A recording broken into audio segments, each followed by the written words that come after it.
প্রায় 9 বছর পর অস্ট্রেলিয়ার বিপক্ষে টেস্ট খেলার সুযোগ পাচ্ছে বাংলাদেশ। অগাস্টে 2 টেস্টের সিরিজ খেলতে অস্ট্রেলিয়া সফর করবে টাইগাররা।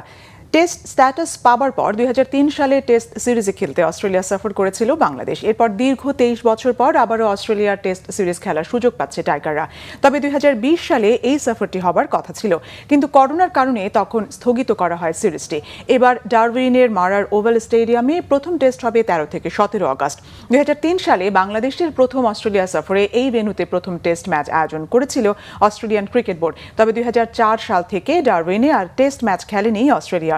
দীর্ঘ 22 বছর পর এই ভেন্যুতে আবারও টেস্ট ম্যাচ আয়োজন করছে ক্রিকেট অস্ট্রেলিয়া। এরপর 22 থেকে 26 আগস্ট কুইন্সল্যান্ড প্রদেশের ছোট শহর ম্যাকের গ্রেট ব্যারিয়ার রিফ এরিনায় হবে দ্বিতীয় টেস্ট ম্যাচ। পর্যটন শহর ম্যাকেতে এটি হবে প্রথম টেস্ট ম্যাচ।